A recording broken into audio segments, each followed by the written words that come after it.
देखिए हर खबर यहीं पर। सब्सक्राइब कीजिए TV9 भारतवर्ष। 2018 में फ्रांसीसी लेखक फ्रैंकोआ वुगॉन की एक किताब आई थी जिसका नाम था inside the mind of Jinping, यानी जिनपिंग के दिमाग में क्या है। वैसे तो जिनपिंग के दिमाग में सिर्फ जंग और वायरस फैलाकर सुपर पावर बनने की सनक है, लेकिन कम शब्दों में इस किताब का सार इतना है कि दुनिया के बाकी मक्कार और धूर्त नेताओं की तरह जिनपिंग प्रोपेगेंडा पसंद करने वाले नेता हैं। यही वजह है कि चीन में एक प्रोपेगेंडा डिपार्टमेंट है।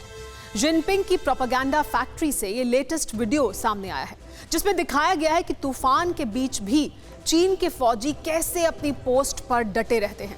वैसे पिछले एक हफ्ते यानी गलवान घाटी में मार खाने के बाद से ही चीन हर दिन इसी तरह के प्रोपेगेंडा वीडियो को जारी कर रहा है।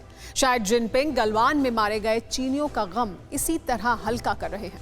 वैसे जिनपिंग की जंगी जिद की एक और वजह है, चीन में जिनपिंग के फैसलों के खिलाफ बगावत होने लगी है। इसकी वजह क्या है, इस एक्सक्लूसिव रिपोर्ट में देखिए।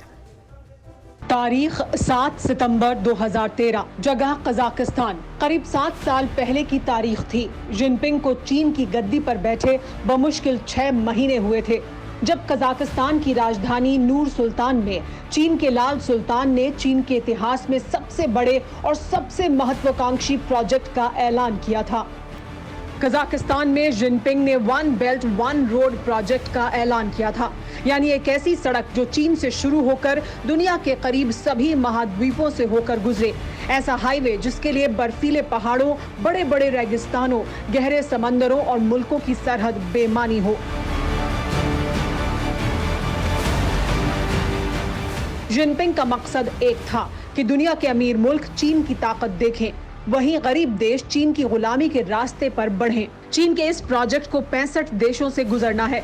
ये रूट एशिया, अफ्रीका और यूरोप को जोड़ेगा। ये रोड बीजिंग को तुर्की तक जोड़ने के लिए प्रस्तावित है और रूस, ईरान, इराक को भी कवर करेगा। वहीं दक्षिण चीन सागर से हिंद महासागर के रास्ते दक्षिण पूर्व एशिया, अफ्रीका और खाड़ी देशों को जोड़ेगा। OBOR के तहत चीन इंफ्रास्ट्रक्चर, ट्रांसपोर्ट और एनर्जी में निवेश कर रहा है। हाईवे, सुरंगों से लेकर हाई स्पीड रेल लिंक बनाए जा रहे हैं। इसके लिए चीन ने दुनिया के गरीब देशों को खूब झांसा दिया। मसलन इससे गरीबी हटेगी, रोजगार बढ़ेगा। वन बेल्ट वन रोड पर चीन 900 अरब डॉलर यानी करीब 64 लाख करोड़ रुपए खर्च कर रहा है। ये रकम दुनिया की कुल GDP की 1/3 है। OBOR के बहाने चीन ने गरीब देशों को अपने बैंकों से खूब कर्ज दिलवाया। पाकिस्तान, नेपाल, श्रीलंका, थाईलैंड, म्यांमार से लेकर अफ्रीका के करीब सभी 52 देशों में चीन ने खरबों रुपए बांटे, लेकिन अब यही कर्जा चीन के गले की फांस बन गया है।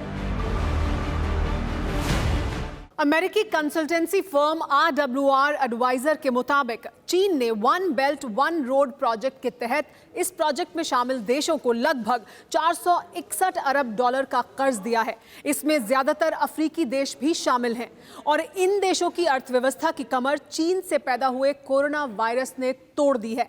अब ये देश चीन को कह रहे हैं कि कर्जा चुकाना तो दूर, वो ब्याज की किस्त भी नहीं दे सकते हैं। यानी अपनी तिजोरी का ताला तोड़ चीन जिन देशों को गुलाम बनाने का ख्वाब देख रहा था, उन देशों ने पैसे लेकर चीन को ठेंगा दिखा दिया है। वहीं कोरोना की वजह से चीन के one belt one road project पर भी ग्रहण लग चुका है।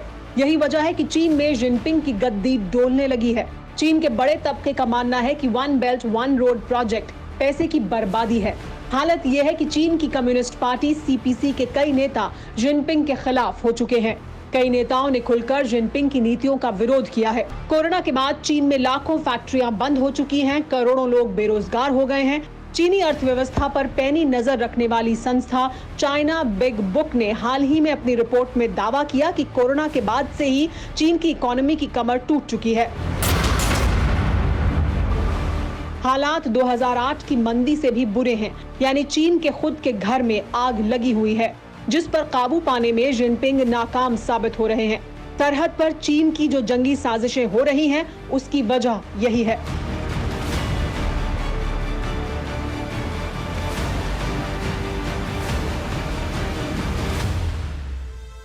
फिक्र आपकी, सोमवार से शुक्रवार रात 9 बजे सिर्फ TV9 भारतवर्ष पर।